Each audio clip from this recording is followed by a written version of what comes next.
अध्याय 22 अप्रत्याशित काम। पॉटर, वीजली, इस तरफ ध्यान दो। गुरुवार को रूप परिवर्तन की क्लास में प्रोफेसर मैगोनिकल की चिड़ी हुई आवाज कोड़े की तरह क्लास में गूंजी तथा हैरी और रॉन दोनों ही चौंक कर उनकी तरफ देखने लगे।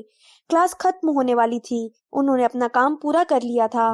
वे जिन गिनी फ्लाउस को गिनी पिग्स में बदलने वाले थे, वे अब प्रोफेसर मैगोनिकल की डेस्क पर एक बड़े पिंजरे में बंद हो चुके थे। नेविल के गिनी पिग में अब भी पंख थे। उन्होंने ब्लैक बोर्ड से अपना होमवर्क भी उतार लिया था।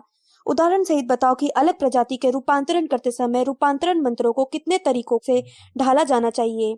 घंटी किसी भी पल बज सकती थी तथा हैरी और रॉन, जो क्लास में पीछे बैठकर फ्रेड और जॉर्ज की नकली छड़ियों से तलवारबाजी कर रहे थे, ऊपर देखने लगे। रॉन के हाथ में अब टिन का तोता था और हैरी के हाथ में रबड़ की मछली थी। अब पॉटर और वीजली अपनी उम्र के लड़कों जैसी हरकत कर रहे हैं, प्रोफेसर मैगोनिकल ने कहा, जो उन्हें गुस्से से देखने लगी। जब हैरी की मछली का सिर फर्श पर गिर गया, रॉन के तोते की चोंच ने इसे कुछ पल पहले ही धड़ से अलग कर दिया था। मुझे तुम लोगों से कुछ कहना है। यूल डांस करीब आ रहा है। यह जादूगरी के त्रिकोणीय टूर्नामेंट का पारंपरिक हिस्सा है और यह हम सबके लिए अपने विदेशी मेहमानों से मित्रता करने का सुनहरा अवसर है। यह डांस सिर्फ 4th ईयर और इससे बड़ी क्लास के विद्यार्थियों के लिए है। हालांकि बड़ी क्लास के विद्यार्थी छोटी क्लास के विद्यार्थियों को अपने साथी के रूप में आमंत्रित कर सकते हैं। लेवेंडर ब्राउन तीखी हंसी हंसने लगी। पार्वती पाटिल ने उसकी पसलियों में कसकर कोहनी मारी। वह भी अपनी हंसी रोकने की कोशिश कर रही थी। उन दोनों ने पलटकर हैरी को देखा। प्रोफेसर मैगोनिकल ने उनकी खीखी को नजरअंदाज कर दिया। हैरी के हिसाब से यह सरासर नाइंसाफी थी, क्योंकि उन्होंने उसे और रॉन को तो जरा सी बात पर डांट दिया था। इस डांस में सभी ड्रेस दुशाले पहनेंगे, प्रोफेसर मैगोनिकल ने आगे कहा। यह डांस क्रिसमस के दिन बड़े हॉल में 8 बजे शुरू होगा और आधी रात तक चलेगा। अब प्रोफेसर मैगोनिकल ने पूरी क्लास की तरफ घूर कर देखा। जाहिर है यूल डांस हम सब के लिए अपने बाल खोलने का मौका है, उन्होंने थोड़ी अप्रसन्नता भरी आवाज में कहा। लेवेंडर अब जमकर खिलखिलाई और उसने अपनी आवाज दबाने के लिए मुंह पर कसकर हाथ रख लिया था। हैरी को इस बार फौरन समझ में आ गया कि वह किस बात पर खिलखिला रही थी। प्रोफेसर मैगोनिकल के बाल जूड़े में कसकर बंधे थे और ऐसा लग रहा था कि वे अपने बाल कभी नहीं खोलेंगी। प्रोफेसर मैगोनिकल ने कहा, लेकिन इसका मतलब यह नहीं है कि हॉगवर्ट्स के विद्यार्थी बचकाना व्यवहार करने लगे। अगर गुरुद्वार के किसी विद्यार्थी ने स्कूल की नाक कटवाई तो मुझसे बुरा कोई नहीं होगा। घंटी बज गई और सामान्य गतिविधियां शुरू हो गई। विद्यार्थी अपने अपने बैग में सामान भरकर उसे कंधे पर टांगने लगे। प्रोफेसर मैगोनिकल ने शोरगुल के ऊपर से कहा, पॉटर, 1 मिनट सुनो। हैरी ने सोचा कि वे रबड़ की सिर कटी मछली के बारे में उससे कुछ कहना चाहती होंगी, इसलिए वो निराशा से उनके डेस्क के पास गया। प्रोफेसर मैगोनिकल ने बाकी विद्यार्थियों के जाने का इंतजार किया। फिर वे बोली, पॉटर, चैंपियन और उनके पार्टनर। कैसे पार्टनर? हैरी ने पूछा। प्रोफेसर मैगोनिकल ने उसे शक भरी निगाह से देखा। उन्हें लग रहा था कि शायद वह मस्खरी कर रहा है। यूल डांस के लिए तुम्हारी पार्टनर पॉटर, वे ठंडे लहजे में बोली, तुम्हारी डांस पार्टनर। हैरी का दिल सिकुड़ गया। Dance partner? उसका चेहरा लाल हो गया और वह जल्दी से बोला, मैं डांस नहीं करता। लेकिन तुम्हें करना पड़ेगा, प्रोफेसर मैगोनिकल ने चिढ़कर कहा। यही तो मैं तुमसे कह रही हूँ। परंपरागत रूप से चैंपियन और उनके पार्टनर यूल डांस शुरू करते हैं। हैरी के मन में अचानक एक तस्वीर आई कि वह हैट पहने हुए हैं और उसके साथ एक लड़की डोरियों वाली पोशाक में नाच रही है। पिटूनिया आंटी वॉर्नन अंकल की ऑफिस की पार्टी में हमेशा ऐसी ही पोशाक पहनकर जाती थी। उसने कहा, मैं डांस नहीं करूंगा, यह परंपरा है, प्रोफेसर मैगोनिकल ने सख्ती से कहा। तुम हॉगवर्ट्स के चैंपियन हो और तुम वही करोगे जो स्कूल के प्रतिनिधि के रूप में तुम्हें करना चाहिए, इसलिए तुम अपनी डांस पार्टनर ढूंढ लेना, पॉटर। लेकिन मैं ऐसा कैसे कर सकता हूँ? तुमने मेरी बात सुन ली है, पॉटर, प्रोफेसर मैगोनिकल ने इस तरह कहा जैसे ये उनका आखिरी फैसला हो। 1 हफ्ते पहले हैरी ने कहा होता कि ड्रैगन से मुकाबला करने के बजाय डांस पार्टनर खोजना बहुत आसान काम था, लेकिन अब चूंकि वो ड्रैगन को हरा चुका था और उसे किसी लड़की को डांस पार्टनर बनाने का काम करना था, इसलिए उसने सोचा कि इसके बजाय तो वह ड्रैगन से दोबारा मुकाबला करना ज्यादा पसंद करेगा। क्रिसमस के दौरान हॉगवर्ट्स में रुकने के लिए इतने ज्यादा विद्यार्थियों ने अपने नाम लिखवाए जितने इससे पहले कभी नहीं लिखवाए थे। हैरी हमेशा हॉगवर्ट्स में ही रुकता था क्योंकि वो प्रिवेट ड्राइव नहीं जाना चाहता था, लेकिन इससे पहले वो हमेशा अल्पमत में रहता था। बहरहाल इस साल 4th ईयर और उससे ऊंची क्लासों के सभी विद्यार्थी वहां रुक रहे थे। हैरी को लग रहा था कि वे यूल डांस के बारे में पगलाए हुए थे, या कम से कम लड़कियां तो पगला ही रही थी। यह आश्चर्यजनक था कि हॉगवर्ट्स में कितनी सारी लड़कियां थी। उसने इस बात पर पहले कभी ध्यान नहीं दिया था। लड़कियां गलियारों में खीखी कर रही थी और फुसफुसाकर बातें कर रही थी। लड़कों के पास से गुजरते समय लड़कियां ठहाके लगा रही थी और रोमांचित होकर बातें कर रही थी कि क्रिसमस की रात को वे क्या पहनेंगी। लड़कियां हमेशा झुंड में क्यों रहती हैं? हैरी ने रॉन से पूछा जब एक दर्जन लड़कियां उनके पास से गुजर गई और हैरी को देखकर खीखी करने लगी। हम उनमें से किसी एक से कैसे पूछ सकते हैं? किसी को रस्सी के फंदे से खींचकर अकेले में ले चलते हैं, रॉन ने सुझाव दिया। तुमने सोचा कि तुम किससे पूछोगे? हैरी ने जवाब नहीं दिया। वो अच्छी तरह जानता था कि वो किससे पूछना चाहता था, लेकिन वो बुरी तरह घबरा रहा था। जो उससे 1 साल बड़ी थी और बहुत सुंदर थी और काफी लोकप्रिय भी थी। रॉन समझ गया कि हैरी के दिमाग में क्या चल रहा था। सुनो, तुम्हें कोई दिक्कत नहीं होगी। तुम चैंपियन हो। तुमने अभी अभी ड्रैगन को हराया है। मैं शर्त लगाता हूँ कि लड़कियां तुम्हारी डांस पार्टनर बनने के लिए लाइन लगा देंगी। उनकी हाल ही में हुई दोस्ती को ध्यान में रखते हुए रॉन ने अपनी आवाज में अपनी कटुता को जाहिर नहीं होने दिया। हैरी को यह देखकर हैरानी हुई कि रॉन ने बिल्कुल सही कहा था। घुंघराले बालों वाली 3rd ईयर की मेहनतकश की एक लड़की अगले ही दिन हैरी के पास आई और उसने उसके सामने डांस पार्टनर बनने का प्रस्ताव रखा। हैरी ने पहले कभी उससे बात तक नहीं की थी।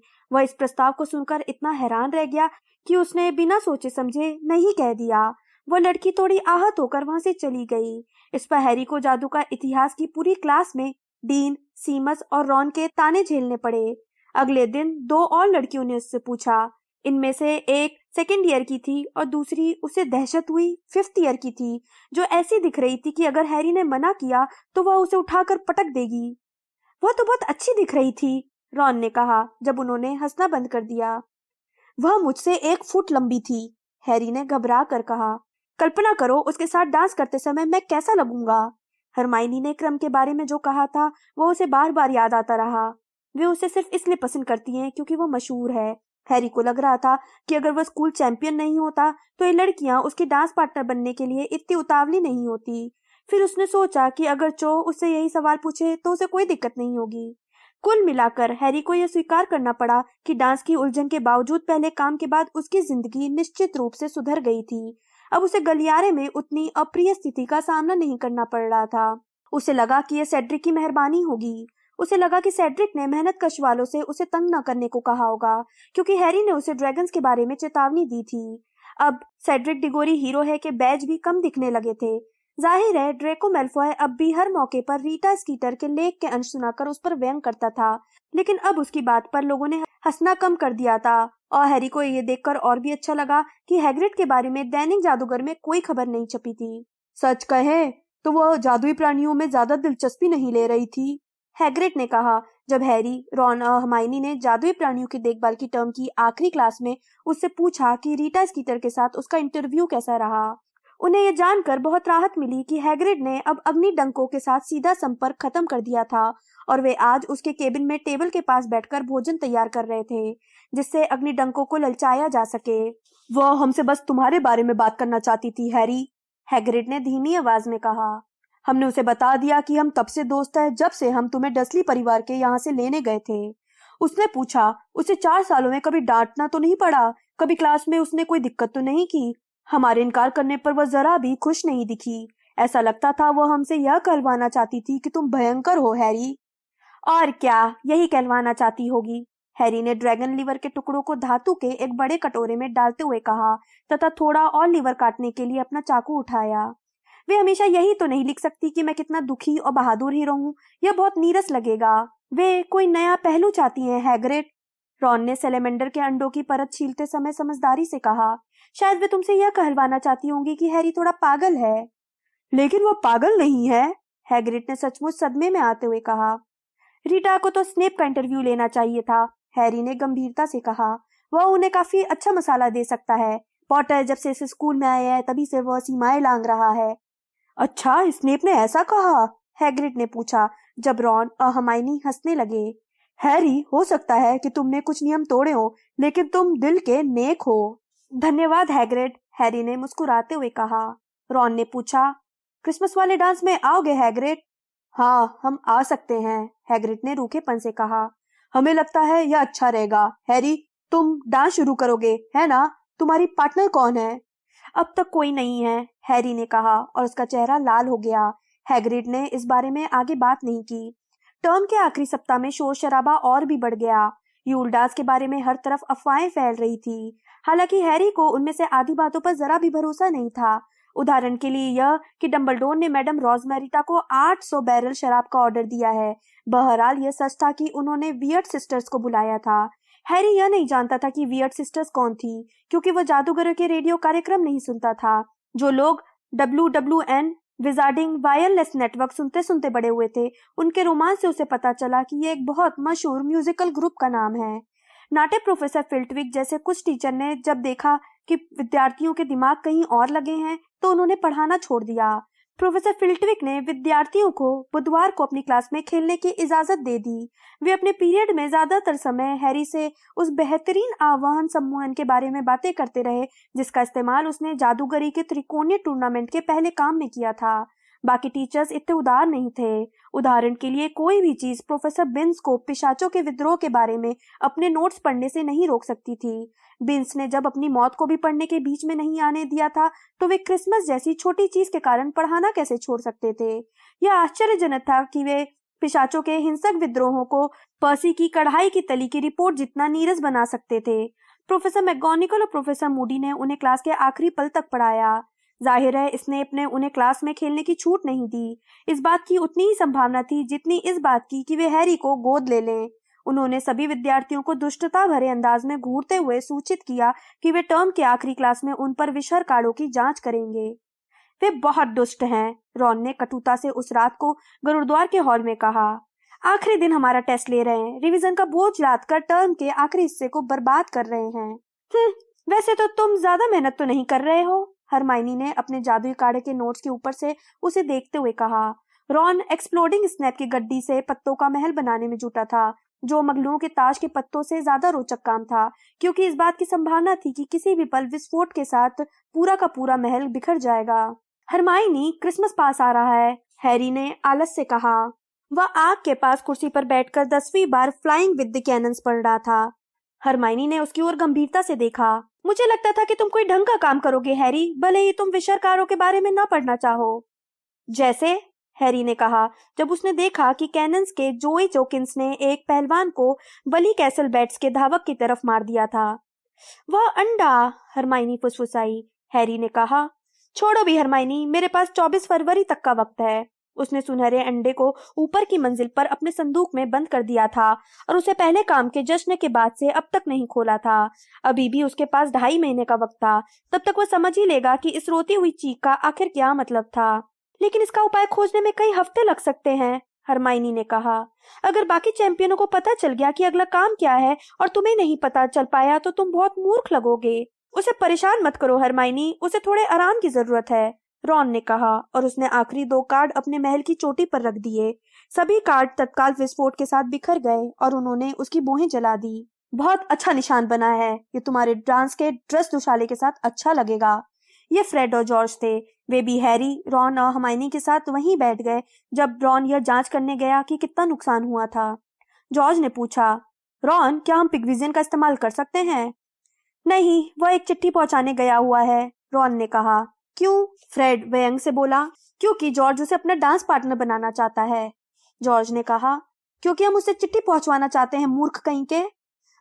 तुम दोनों किसे चिट्ठी लिख रहे हो? रॉन ने पूछा। अपनी टांग फालतू में मत फंसाओ, वरना मैं तुम्हारी टांग भी जला दूंगा, फ्रेड ने अपनी छड़ी धमकी भरे अंदाज में लहराते हुए कहा। तो तुम लोगों ने डांस पार्टनर खोज लिए? नहीं, रॉन बोला। फ्रेड ने कहा, देखो जल्दी करो, वरना सारी अच्छी लड़कियां हाथ से निकल जाएंगी। रॉन ने पूछा, तुम्हारे साथ कौन जा रही है? एंजेलिना, फ्रेड ने बिना झिझके दृढ़ता से जवाब दिया। क्या? रॉन ने हैरान होते हुए पूछा। क्या तुमने उससे पूछ लिया है? ओह, अच्छा याद दिलाया, फ्रेड ने कहा। उसने अपना सिर घुमाया और हॉल में जोर से चिल्लाया, ओए एंजेलिना! एंजेलिना आग के पास बैठकर एलिसिया स्पिनेट से बातें कर रही थी। उसने पलटकर फ्रेड की तरफ देखा। उसने पूछा, क्या है? मेरे साथ डांस में चलोगी? एंजेलिना ने फ्रेड को गौर से देखा। ठीक है, उसने कहा और दोबारा एलिसिया की तरफ मुड़कर उससे बात करने लगी। उसके चेहरे पर अब मुस्कुराहट आ गई थी। देखा, फ्रेड ने हैरी और रॉन से कहा, कितना आसान काम है। वह खड़ा हुआ और जमाई लेते हुए बोला, जॉर्ज चलो, हम स्कूल के उल्लू का इस्तेमाल कर लेते हैं, चलो। वे चले गए। रॉन ने अपनी बाहों को मलना छोड़ दिया और अपने ताज के पत्तों के जले हुए महल के ऊपर से हैरी को देखने लगा। हमें अब जल्दी कुछ करना होगा, किसी लड़की से पूछना ही होगा। फ्रेड सही कह रहा है, हम यह कभी नहीं चाहेंगे कि हमें राक्षसियों के साथ डांस करना पड़े। हरमाइनी ने गुस्से से कहा। क्या कहा? किसके साथ? रॉन ने कंधे उचकाते हुए कहा। देखो, एलॉय मिजेन के साथ डांस करने के बजाय तो मैं अकेले डांस करना ज्यादा पसंद करूंगा। उसके मुहासे पहले से काफी ठीक हो चुके हैं और वह दिल की बहुत अच्छी है, रॉन ने कहा। लेकिन उसकी नाक थोड़ी एक तरफ को है। अच्छा, अब समझी, हरमाइनी ने चिढ़कर कहा। तो बात यह है कि तुम लोग सबसे अच्छी दिखने वाली लड़की को अपने साथ ले जाना चाहते हो, भले ही उसका स्वभाव कितना ही बुरा हो। हाँ, यही बात है, रॉन बोला। मैं सोने जा रही हूँ, हरमाइनी ने गुस्से से कहा और आगे कुछ बोले बिना लड़कियों के कमरे की तरफ चली गई। हॉगवर्ट्स का स्टाफ बर्बेटिंस और डर्मस्ट्रेंग के मेहमानों को प्रभावित करने की पूरी कोशिश कर रहा था। क्रिसमस पर महल की बेहतरीन सजावट हो रही थी। सजावट पूरी होने पर हैरी ने देखा कि इस बार स्कूल जितना शानदार लग रहा था, उतना पहले कभी नहीं लगा था। संगमरमर की सीढ़ियों के जंगले पर बर्फ से बने स्थायी खंबे लगे थे। बड़े हॉल में लगे 12 क्रिसमस ट्री शूलपनी की चमकदार बेरियों से तो सजे ही थे, उन पर असली सुनहरे उल्लू भी बैठा दिए गए थे। शिरस्त्राणों पर ऐसा जादू कर दिया गया था कि जब भी कोई उनके पास से गुजरता था तो वे क्रिसमस के गीत गाने लगते थे। यह बड़ा मजेदार लगता था। खाली हेलमेट गाना गाए, ओ कम ऑल ये फेथफुल, जबकि उसे सिर्फ आधे ही शब्द मालूम हो। कई बार चौकीदार फिल्च ने पीस को शिरस्त्राण में से बाहर निकाला, जो वहां छिपकर गीतों में अपनी बनाई भद्दी पंक्तियां जोड़ रहा था। अब भी हैरी ने चो से डांस पार्टनर बनने का आग्रह नहीं किया था। वो और रॉन बहुत घबरा रहे थे। हालांकि जैसा हैरी ने कहा, डांस पार्टनर न होने पर रॉन हैरी जितना मूर्ख नहीं दिखेगा। हैरी को तो दूसरे चैंपियनों के साथ डांस की शुरुआत करनी थी। मुझे लगता है मायूस मीना से ही काम चलाना पड़ेगा, उसने उदासी से कहा। मायूस मीना उस चुड़ैल का नाम था जो दूसरी मंजिल पर लड़कियों के बाथरूम में मंडराती रहती थी। हैरी, हमें इस काम के लिए अपनी कमर कस लेनी चाहिए, रॉन ने शुक्रवार की सुबह कहा। उसने यह बात इस अंदाज में कही जैसे उन्हें अभेद किले को फतेह करना हो। अब हम आज रात को हॉल में वापस लौटेंगे तो हम दोनों के पास ही पार्टनर होनी चाहिए, ठीक है? ठीक है, हैरी ने कहा। लेकिन उस दिन जब भी उसे चो दिखी, पीरियडों के बीच के समय, लंच टाइम में और जादू का इतिहास की क्लास में जाते समय, तो हर बार उसकी सहेलियां उसे घेरे हुए थी। क्या ये कहीं भी कभी अकेले नहीं जाती है? क्या वो उसे बाथरूम जाते समय पकड़ सकता है? लेकिन नहीं, वो तो वहां भी 4-5 लड़कियों के साथ जाती थी। बहरहाल अगर उसने जल्दी ही ऐसा नहीं किया तो कोई दूसरा चो के सामने डांस पार्टनर बनने का प्रस्ताव रख देगा। स्नेप के विषय वाले टेस्ट पर ध्यान केंद्रित करना उसके लिए मुश्किल था। नतीजा यह हुआ कि वह सबसे खास चीज यानी बिजुआ डालना ही भूल गया। इसका परिणाम यह हुआ कि उसे बहुत कम नंबर मिले। वैसे उसे इसकी परवाह नहीं थी। वह तो उस काम को करने की हिम्मत बटोर रहा था जो उसे करना था और हर हाल में करना था। घंटी बजते ही उसने झपट कर अपना बैग उठाया और तहखाने की तरफ भागा। मैं तुमसे खाने की टेबल पर मिलता हूँ, उसने रॉन और हरमाइनी से कहा और ऊपर की मंजिल की तरफ दौड़ लगा दी। उसे चो को अकेले में बुलाकर बात करनी होगी, बस इतनी सी बात थी। वो भरे हुए गलियारे में उसकी तलाश करने लगा और उसे जल्दी ही वह गुप्त कलाओं से रक्षा की क्लास से बाहर निकलते हुए दिख गई। सुनो चो, क्या मैं तुमसे 1 मिनट बात कर सकता हूँ? चो के आसपास की सभी लड़कियां खीखी करने लगी। हैरी ने गुस्से से सोचा, खीखी करना गैर कानूनी घोषित कर देना चाहिए, लेकिन चो ने खीखी नहीं की। इसके बजाय उसने कहा, ठीक है, और फिर वह अपनी सहेलियों से दूर होकर उसके पास आ गई। हैरी ने जैसे ही उसकी तरफ गौर से देखा, उसके पेट में खलबली मच गई। ऐसा लग रहा था जैसे वह किसी खाई में गिर रहा हो। उसने कहा।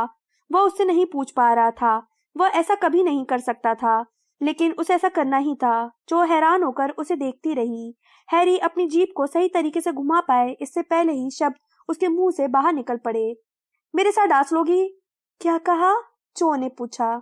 क्या तुम मेरे साथ डांस में चलोगी? हैरी ने पूछा। उसका चेहरा लाल पड़ गया था। क्यों? ओह, चो ने कहा और उसका चेहरा भी लाल पड़ गया। ओह हैरी, मुझे सचमुच अफसोस है, और उसके चेहरे पर अफसोस झलक भी रहा था। मैंने पहले ही किसी और से वादा कर लिया है कि मैं उसके साथ डांस करने जाऊंगी। ओह, हैरी ने कहा। यह अजीब था। एक पल पहले उसे लग रहा था जैसे उसके सीने में सांप रेंग रहे हों, लेकिन अब तो ऐसा लग रहा था जैसे उसका सीना ही नहीं था। ओह, ठीक है, उसने कहा। कोई दिक्कत नहीं। मुझे सचमुच अफसोस है, चो ने दोबारा कहा। कोई बात नहीं, हैरी बोला। वे दोनों एक दूसरे की तरफ देखते हुए वहीं खड़े रहे। फिर चो बोली, अच्छा। हाँ, हैरी ने कहा। अच्छा, बाय बाय, चो ने कहा। उसका चेहरा अब भी बहुत लाल था। वह दूर जाने लगी। हैरी खुद को रोक पाता इससे पहले ही उसके मुंह से निकल गया, वैसे तुम किसके साथ जा रही हो? ओह, सेड्रिक के साथ, चो बोली। सेड्रिक डिगोरी के साथ? ओह, अच्छा, हैरी ने कहा। उसका सीना दोबारा लौट आया था। अब ऐसा लग रहा था जैसे किसी ने उस पर बहुत भारी पत्थर रख दिया हो। डिनर के बारे में पूरी तरह से भूल कर वह धीरे धीरे गुरुद्वारा टावर की तरफ चलने लगा। हर कदम पर चो की आवाज उसके कानों में गूंज रही थी। Cedric, Cedric Diggory. कुछ समय पहले से वह सेड्रिक को पसंद करने लगा था। वह इस बात को नजरअंदाज करने के लिए तैयार था कि सेड्रिक ने एक बार उसे क्विडिच में हराया था, कि वह हैंडसम और लोकप्रिय था और लगभग सभी का पसंदीदा चैंपियन था। अब उसे अचानक लगने लगा कि सेड्रिक दरअसल एक बेकार लड़का था जिसमें रत्ती भर भी दिमाग नहीं था।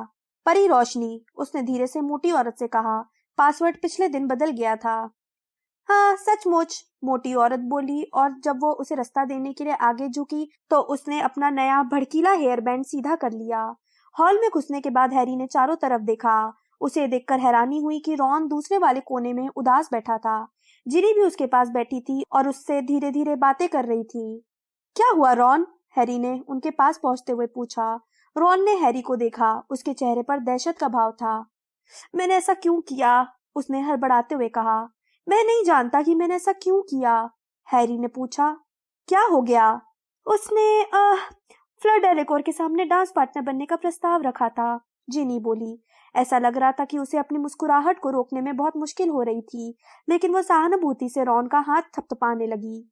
हैरी ने कहा, तुमने ऐसा किया? मैं नहीं जानता कि मैंने ऐसा क्यों किया, रॉन ने दोबारा हाँफते हुए कहा। मेरा दिमाग जाने कहाँ चला गया था।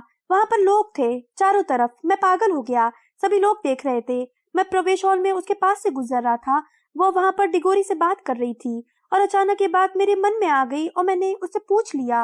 रॉन ने कराहते हुए अपना चेहरा अपने हाथों में छिपा लिया।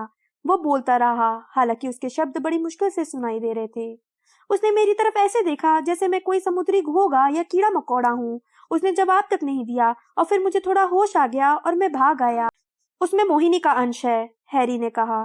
तुम सही कह रहे थे, उसकी दादी मोहिनी थी। इसमें तुम्हारी कोई गलती नहीं थी। मैं शर्त लगा सकता हूँ कि जब तुम उसके पास से गुजरे उस वक्त वो डिगोरी पर सम्मोहन कर रही होगी और तुम पर भी उसका प्रभाव हो गया होगा, लेकिन वो अपना समय बर्बाद कर रही थी। डिगोरी तो चो चैंग के साथ जा रहा है। रॉन ने नजरें उठाकर ऊपर देखा। हैरी ने धीरे से कहा, मैंने चो से अभी अभी डांस पार्टनर बनने के बारे में पूछा था। उसी ने मुझे यह बताया है। जिनी ने अचानक मुस्कुराना छोड़ दिया। यह तो पागलपन है, रॉन बोला। अब सिर्फ हम ही बचे हैं जिनकी कोई डांस पार्टनर नहीं है, और नेविल भी। जरा सोचो तो सही, उसने किससे पूछा था? हरमाइनी से। क्या?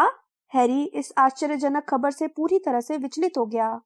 हाँ, मैं जानता हूँ, रॉन ने कहा। हंसने के कारण उसके चेहरे का उड़ा हुआ रंग अब कुछ लौट आया था। नेविल ने मुझे जादुई काढ़े की क्लास में बताया था। उसने कहा कि हरमाइनी उसके प्रति हमेशा अच्छा व्यवहार करती है और पढ़ाई में उसकी मदद भी करती है, लेकिन हरमाइनी ने नेविल से कह दिया कि वह किसी और के साथ जा रही है। हाँ, जैसे यह सच हो सकता है। मेरा मतलब है, उसने सिर्फ बहाना बनाया होगा। वह नेविल के साथ नहीं जाना चाहती होगी। भला कौन जाना चाहेगा? ऐसा मत बोलो, जिनी ने चिढ़कर कहा। हंसो मत। तभी हरमाइनी तस्वीर के छेद में से अंदर आ गई। उसने उनके पास आकर पूछा, तुम दोनों खाने की टेबल पर क्यों नहीं आए? जिनी बोली, क्योंकि ओह, तुम दोनों हंसना छोड़ो। क्योंकि ये दोनों जिन लड़कियों को अपना डांस पार्टनर बनाना चाहते थे, उन्होंने इनके प्रस्ताव ठुकरा दिए। यह सुनकर हैरी और रॉन की हंसी रुक गई। बहुत बहुत धन्यवाद जिनी, रॉन ने चिढ़कर कहा। क्या सभी अच्छी लड़कियां हाथ से निकल गई रॉन? हरमाइनी ने गर्व के साथ कहा। क्या अब एलॉय में जैन सुंदर लगने लगी है? मुझे यकीन है कि कहीं ना कहीं तुम्हें कोई ना कोई मिल ही जाएगी जो तुम्हारी डांस पार्टनर बनने के लिए तैयार हो जाएगी। लेकिन रॉन हरमाइनी की तरफ ऐसे घूर रहा था जैसे अचानक वो उसे नई रोशनी में देख रहा हो। हरमाइनी, नेविल ने ठीक कहा था, तुम भी तो लड़की हो।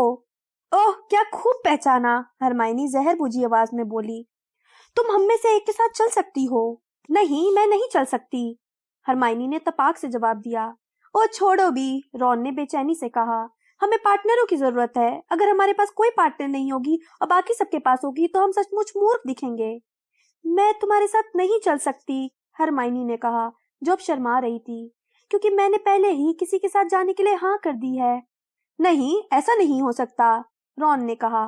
तुमने तो ऐसा सिर्फ नेविल से छुटकारा पाने के लिए कहा होगा। ओह अच्छा, हरमाइनी ने कहा और उसकी आंखें खतरनाक तरीके से चमकने लगी। रॉन, मैं लड़की हूँ, यह पहचानने में तुम्हें 3 साल लग गए। इसका मतलब यह नहीं है कि कोई और यह बात नहीं पहचान पाएगा। रॉन ने उसकी तरफ घूर कर देखा, फिर वह दोबारा मुस्कुराने लगा। ठीक है, हम जानते हैं तुम लड़की हो, उसने कहा।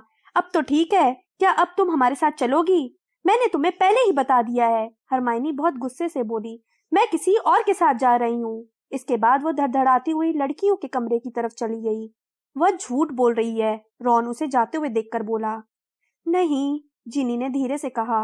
रॉन ने तीखे स्वर में पूछा, तो वह किसके साथ जा रही है? जिनी बोली, मैं नहीं बताऊंगी, ये उसका निजी मामला है। ठीक है, रॉन ने बहुत उदासी से कहा।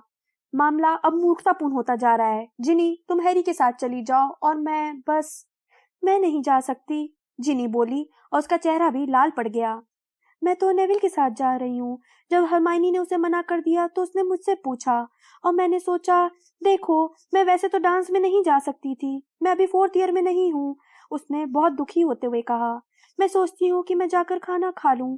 वो उठकर खड़ी हुई और सिर झुकाकर तस्वीर के छेद में से बाहर निकल गई। रॉन ने हैरी को देखा। उसने कहा, इन लड़कियों को हो क्या गया है?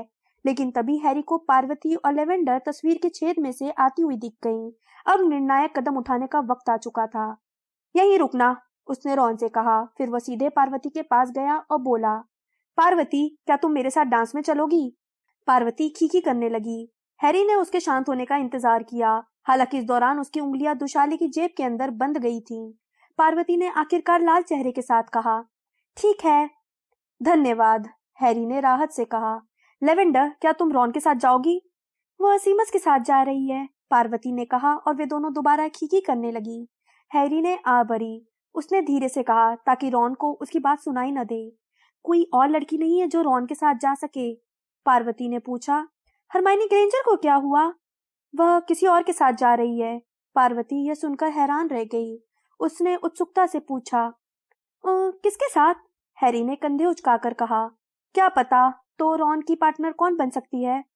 देखो, पार्वती ने धीरे से कहा, मुझे लगता है कि मेरी बहन पद्मा शायद तैयार हो जाए। वह चीलघात में है। अगर तुम चाहो तो मैं उससे पूछ सकती हूँ। हाँ, यह बहुत बढ़िया रहेगा, हैरी ने कहा। उससे पूछकर मुझे बता देना। और वह रॉन के पास लौट आया। उसे महसूस हो रहा था कि यह डांस मजेदार कम झमेला ज्यादा था और वह यह उम्मीद कर रहा था कि पद्मा पाटिल की नाक बिल्कुल सीधी होगी और रॉन को पसंद आ जाएगी।